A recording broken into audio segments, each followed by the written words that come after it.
अस्सलामुअलैकुम। एक बार फिर मैं हाजिर हूँ क्लास इंटर 50 मार्क्स की उर्दू के साथ।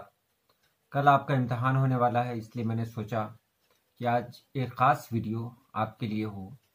तो ये वीडियो आपके लिए बहुत ख़ास, बहुत अहम होने वाली है, तो आप इस वीडियो को पूरा देखें। आजकल वक्त नहीं मिल रहा है।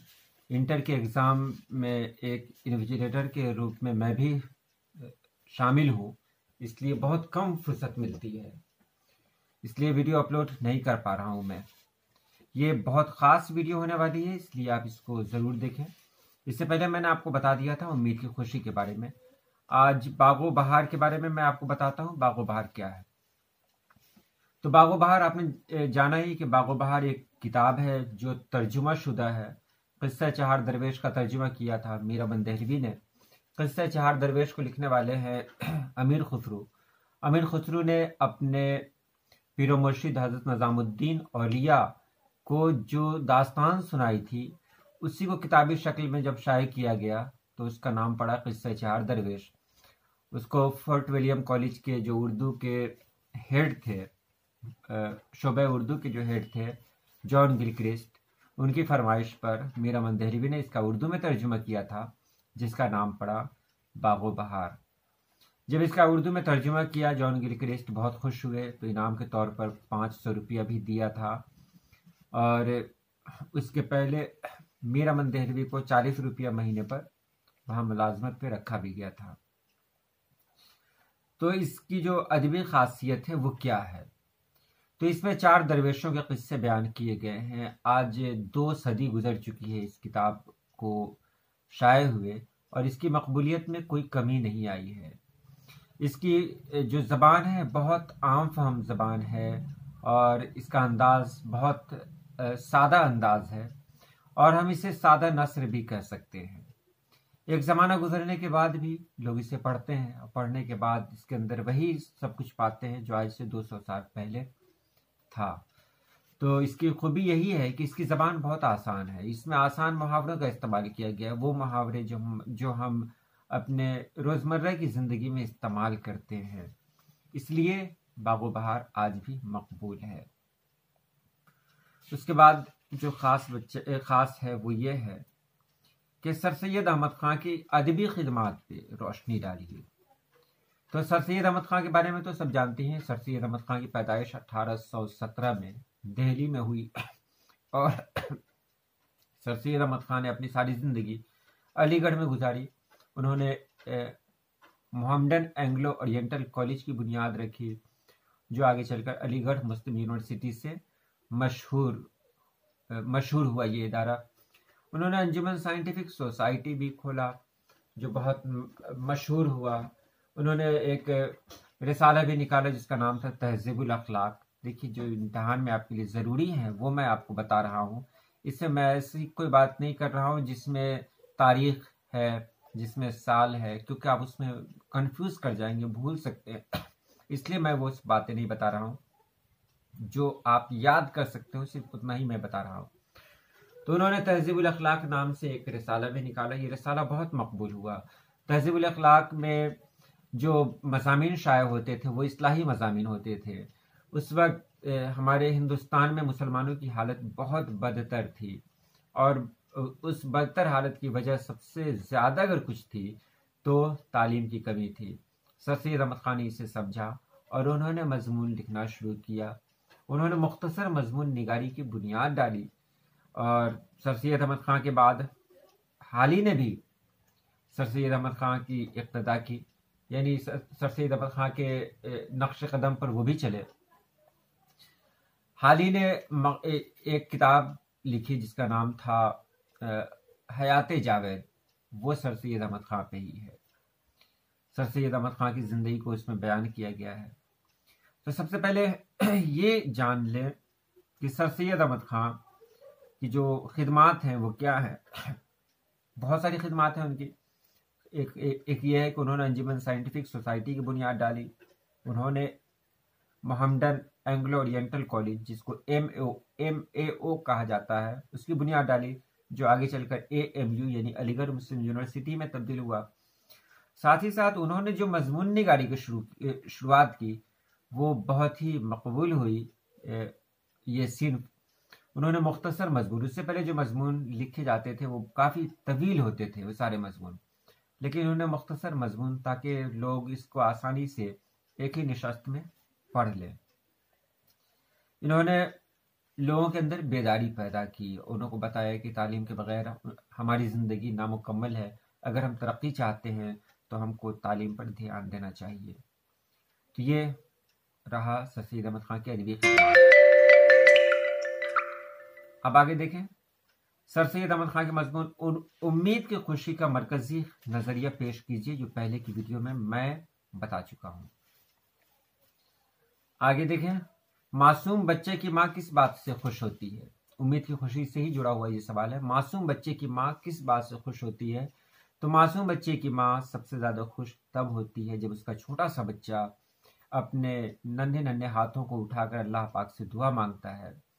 तो जब वो दुआ मांगता है तो माँ बाप की खुशियाँ इससे दुबाला हो जाती हैं। ऐसा लगता है कि कैदी को रिहाई मिल गई हो। उसके बाद उम्मीद एक रोशनी है। कैसे है, इसके बारे में बताएं। तो उम्मीद एक रोशनी है, रोशनी में इंसान को रास्ता मिलता है। उम्मीद भी हमें रास्ता दिखाती है। एक इंसान जब आगे की तरफ बढ़ता है तो अगर अंधेरा हो जाए तो उसको कुछ नज़र नहीं आएगा, तो वो चाहता है कि कुछ ऐसी रोशनी मिले जिससे उसको रास्ता दिखाई दे। उम्मीद भी बिल्कुल वही है। उम्मीद क्या है? अगर बरसात की रातों में, यानी आसमान पे काले काले बादल घिरे हुए हो, बादल लगे हुए हो, रात का वक्त हो, जब हाथ को हाथ नहीं सुझाई देता हो, ऐसे वक्त में कुछ देर के लिए ही बिजली चमकती है। तो बिजली चमकती है, भले ही एक पल के लिए ही चमकती है बिजली, लेकिन उसी एक पल में वो अपने आसपास के माहौल को इतना रोशन कर देती है कि इंसान अपने आसपास की चीज़ों को देख लेता है, उससे वाकिफ हो जाता है। उम्मीद बिल्कुल ऐसी ही है। जब इंसान नाउमीदी के अंधेरे में घिरा रहता है, कुछ समझ में नहीं आता है कि अब वो क्या करे, अचानक कोई ना कोई ऐसी उम्मीद होती है जो उसका साथ देती है और वो इंसान कामयाब हो जाता है। उसके बाद है ज़बान गोया से अपनी वाकफियत का इजहार करे। तो ज़बान गोया के बारे में भी आपको बता दिया गया, थोड़ा सा बताया था मैंने, आज कुछ ज़्यादा मैं बता रहा हूँ। ज़बान गोया के बारे में ख्वाजा अल्ताफ़ हुसैन हाली ने कहा कि इंसान को अल्लाह पाक ने पैदा किया है। अल्लाह पाक ने इंसान के अलावा भी बहुत सारी चीज़ों को पैदा किया, यानी हर चीज़ को तो अल्लाह ने ही पैदा किया, लेकिन सबसे बेहतर अगर अल्लाह ने किसी को बनाया तो वो इंसान को बनाया। वो इसलिए बनाया कि इंसान को अल्लाह पाक ने ज़बान दी, एक ऐसी ज़बान दी अल्लाह पाक ने इंसान को कि उस ज़बान से इंसान अपने जज्बात का इजहार कर सकता है, वो कुछ बोल सकता है। ये ज़बान जब इंसान को मिली तो इंसान ने इसका फ़ायदा भी उठाया और इससे बहुत सारे नुकसानात भी उठाए। जैसे अगर हम किसी की भलाई करते हैं तो मतलब किसी का फ़ायदा होता है, अगर किसी की बुराई करते हैं तो ये दूसरे का नुकसान होता है। तो इस ज़बान से हम दूसरों को फ़ायदा भी दे सकते हैं, दूसरों को नुकसान भी दे सकते हैं। तो कहा गया ये ज़बान क्या है? गोश्त का एक लोथरा है, छोटी सी चीज़ है जिसकी कोई अहमियत नहीं है, लेकिन यही ज़बान असल में सब कुछ है। इंसान की पहचान इसी ज़बान से है। इसमें बहुत सारे सवालात आपके हल हो जाएंगे कि क्या ज़बान दोस्त भी है और दुश्मन भी? तो जी हाँ, ज़बान दोस्त भी है, दुश्मन भी, क्योंकि यही ज़बान है, इसी ज़बान से हम कुछ ऐसी बातें दूसरों को कह जाते हैं। अगर लहजा अच्छा हो तो कोई मेरा दोस्त भी बन सकता है, लहजा बुरा हो तो कोई मेरा दुश्मन भी बन सकता है। और ये कहा भी गया है कि बंदूक से जो ज़ख्म लगता है वो ज़ख्म भर भी सकता है, लेकिन ज़बान का जो ज़ख्म होता है वो ज़ख्म कभी नहीं भरता है। ज़बान का ज़ख्म सीधे सीधे दिल तक पहुंचता है और इंसान को अंदर से ज़ख्मी कर जाता है। तो ज़बान दोस्त भी है और दुश्मन भी, क्योंकि इससे हम दूसरों को दोस्त भी बना सकते हैं। ज़बान से हम बहुत सारे अच्छे अच्छे फ़ायदे भी उठा सकते हैं और ज़बान से हम किसी का नुकसान भी कर सकते हैं। जाहिर सी बात है, हम दूसरों का फ़ायदा करेंगे तो हमारा भी फ़ायदा होगा, और हम दूसरों का नुकसान करेंगे तो फिर हमारा भी नुकसान होगा। एक और सवाल है, ज़बान गोया में हाली ने अल्लाह पाक से क्या मांगा? तो इस ज़बान गोया में हाली ने अल्लाह पाक से मांगा कि या अल्लाह, तूने मुझे ज़बान दी है, तो इस ज़बान पे मुझे कुदरत दे दे, मुझे ताकत दे दे कि मैं जो कुछ बोलूँ वो सोच समझ कर बोलूँ। ऐसा ना हो कि मैं कुछ बोल जाऊँ और बाद में मुझे और बाद में मुझे पछताना पड़े।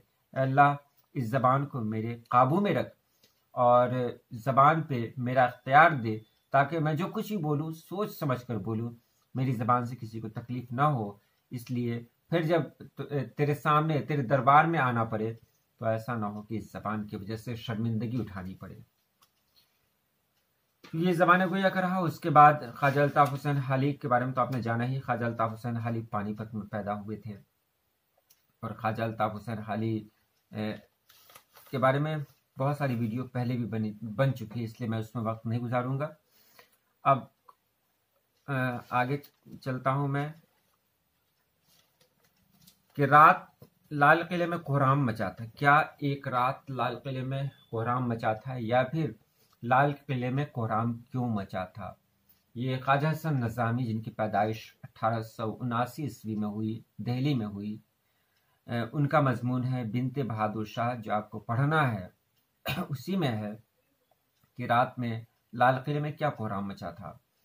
तो रात में लाल किले में कोहराम मचा था क्योंकि अंग्रेज 1857 की जंग आज़ादी, जिसको हम लोग गदर के नाम से जानते हैं, उस रात जब अंग्रेज पूरे हिंदुस्तान पे काबिज हो गए थे और ख़ास तौर से दिल्ली पर उनका कब्जा हो गया था, तो हर तरफ कोहराम मचा हुआ था।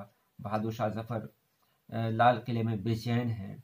वो अपने बाल बच्चों के बारे में सोच रहे हैं कि अब क्या होगा, क्योंकि अंग्रेज तो चारों तरफ फैल चुके हैं। अब अंग्रेज़ों की एक टोली आएगी और लाल किले में उनको पकड़ लेगी, उनको उठाकर ले जाएगी। तो लोग इधर उधर भाग रहे थे।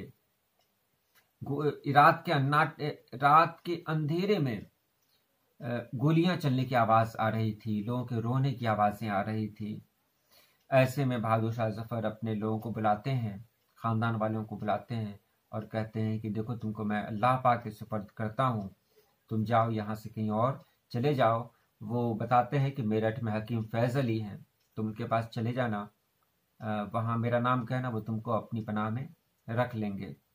इतना कहने के बाद बहादुर शाह जफ़र आसमान की तरफ सर उठा के दुआ करते हैं कि या अल्लाह, इस मुश्किल घड़ी में मेरे इन बाल बच्चों का तेरे सिवा कोई और सहारा नहीं है, तो इसे अपनी पनाह में रखना और इसका साथ देना। दूसरा सवाल है, लाल किला से काफिला कैसे निकला? तो ये तो आपने जाना ही है कि बादशाह जब खत्म हो गई तो ये मुगल बादशाह बहादुर शाह जफर ने सभी को बुलाया अपने पास और कहा कि तुम लोग चले जाओ यहाँ से, क्योंकि अंग्रेज यहाँ आने ही वाले हैं, वो अंग्रेज आएंगे तो बहुत कुछ कर जाएंगे, इसलिए यहाँ से चले जाओ। तो उसमें 2 मर्द और 3 औरतें थी। एक काफिला निकला जिसमें 2 मर्द और 3 औरतें, जो बहुत मजबूर थीं, बेकस थीं। मर्दों में मिर्जा ज़ियाउद्दीन और मिर्जा उमर सुल्तान थे। औरतों में बिनते बहादुर शाह, नूर महल और हाफिजा सुल्तान थी। बिनते बहादुर शाह ज़ैनब और उसके बाद नूर महल और हाफिजा सुल्तान थी। रात के आखिरी पहर में यह काफिला लाल किले से बाहर निकला। सभी की आंखें भीगी हुई थी कि एक अरसा लाल किला में शाही जिंदगी गुजारने के बाद अब इनको कहाँ जाना था, इनको खुद पता नहीं था। ये लोग जब आगे गए तो कोराली गांव के पास जब पहुंचे तो वहां जाट ने इन लोगों को घेर लिया। इन लोगों के पास जो भी सामान था सबको लूट लिया। और आगे है, बिनते बहादुर शाह को किसने कहा कि तू मेरी बहन है और मैं तेरा भाई? तो कोराली गांव में तमाम जेवरात और जो भी चीजें थी इन लोगों के पास सब लूट लिया गया। इनके पास कुछ नहीं था। ज़ैनब प्यास से गोद में बिलक रही थी। इसके पहले मैंने कहा था बिनते बहादुर शाह कौन है, तो बिनते बहादुर शाह कुलसूम, बिनते बहादुर शाह का नाम है कुलसूम। हाँ, ये इसको याद कर लें, अगर मैं पहले कुछ और बता चुका हूं तो उसको सही कर लेंगे। बिनते बहादुर शाह का नाम है कुलसूम। तो कह रहे हैं छोटी सी बच्ची है ज़ैनब, वो प्यास से बिलक रही है। तो एक जमींदार वहां से गुजरता है तो उसको आवाज दी जाती है कि मैं भाई इधर आओ, इससे पानी दे दो। वो जमींदार जब आवाज सुनता है तो कहता है तुमने मुझे भाई कहा, तो लो आज से मैं भी तुमको अपनी बहन मानता हूँ और मैं वादा करता हूँ कि जब तक मैं रहूंगा तुम्हारी हिफाजत करूंगा। उसके बाद अगला सवाल है, जिला मेरठ के मीर फैज अली शाही हकीम ने कैसा बर्ताव किया। तो मेरठ के जो हकीम थे फैज अली, उन्होंने शाही खानदान के साथ बहुत बुरा बर्ताव किया। ये लोग बहुत उम्मीद से गए थे वहाँ, क्योंकि बहादुर शाह जफर ने कहा था कि तुम वहाँ जाओ, फैज अली तुम्हारी मदद करेंगे। लेकिन फैज अली ने इन लोगों को देखना तक गवारा नहीं समझा, देखना तक गवारा नहीं किया। इन लोगों ने खबर भिजवाई कि शाही खानदान के लोग हैं। फैज अली ने इनकार कर दिया और कहा मेरे घर में वो जगह नहीं है। अब यहाँ दो तरह की बातें आती हैं। अंग्रेज़ों के डर से फैज अली ने ऐसा किया, लेकिन जिसके डर से भी किया, फैज अली ने अच्छा काम नहीं किया। जब इन लोगों को पनाह की ज़रूरत थी, उस वक्त फैज अली जैसे लोगों ने इनका साथ नहीं दिया। सैयद सुलेमान नदवी के बारे में तो आप जानते ही हैं। 1884 में नालंदा बिहार में पैदा हुए। दसना एक जगह है, वहीं पैदा हुए। इन्होंने कुरान पाक का तारीखी एजाज लिखा है और इसमें इन्होंने कहा कि दुनिया के हर पैगंबर ने अपनी अपनी कौम को क्या क्या मौजज़ा दिखाया। तो दुनिया के हर पैगंबर ने अपनी अपनी कौम को मौजज़ा दिखाया। जैसे हज़रत नूह अलैहिस्सलाम की बद्दुआ से कौम डूब गई, गर्काब हो गई, और शुएब अलैहिस्सलाम और लूत अलैहिस्सलाम की बद्दुआ से पहाड़ से आग बरसाई गई। हज़रत मूसा अलैहिस्सलाम की कौम के लिए दरियाए नील खुश्क हुआ और फिरौन की मिट्टी खराब हो गई, यानी फिरौन उसमें डूब गया। ईसा अलैहिस्सलाम ने अंधों को आंख दिया, मुर्दों को जिंदा किया। और हमारे नबी अकरम सल्लल्लाहु अलैहि वसल्लम का सबसे बड़ा मुअज्जिज़ा अगर कुछ है तो वो कुरान पाक है। कुरान पाक आसमानी किताबों में सबसे अहम है, सबसे ख़ास है, सबसे बरतर है, सबसे अजीम है। वो इसलिए है कि कुरान पाक में एक भी ज़बर ज़ेर इधर से उधर नहीं कर सकता है कोई, क्योंकि आज कुरान पाक के जितने हाफिज हैं उतनी किसी और किताब की नहीं है। कुरान पाक को लोगों ने याद कर लिया है। हर मोहल्ले, हर गांव में लोग आपको ऐसे मिल जाएंगे जिन्होंने कुरान पाक को याद कर रखा है। तो ऐसे में तरावी में भी हम देखते हैं कि अगर कुछ गलती हो जाती है तो पीछे से लुक़मा दे दिया जाता है। इसका मतलब कि बहुत सारे लोगों को कुरान पाक याद है। तो कुरान पाक सिर्फ एक किताब न होकर, सिर्फ पन्नों में न सिमट कर लोगों के दिलों में बसता है। उसके बाद है क़िस्सा आज़ाद वक्त का खुलासा लिखिए। तो ये आपको बता दिया गया था कि क़िस्सा आज़ाद वक्त का खुलासा क्या है। और अब मैं चलता हूँ नज़्म की तरफ। कलजुग नज़्म, आपको कलजुग नहीं बताया था मैंने, हालांकि मैं बार बार आपको बता रहा हूँ। एक एक चीज़ को मैंने कई बार दोहरा दिया है। पता नहीं आपने वो वीडियो देखी कि नहीं देखी। अगर आप प्लेलिस्ट में देखेंगे तो वो सारी वीडियोस मौजूद हैं वहाँ। गज़लों की भी वीडियोस हैं वहाँ जिसमें आप सब कुछ देख सकते हैं। तो चलिए आज के लिए इतनी ही रहने दिया जाए। इंशाअल्लाह मैं फिर शाम में एक ख़ास वीडियो पोस्ट करूँगा जो आपके लिए ही होगा। इजाज़त दें। अल्लाह पाक आप सभी लोगों को खुश रखे, आबाद रखे। अल्लाह हाफिज़।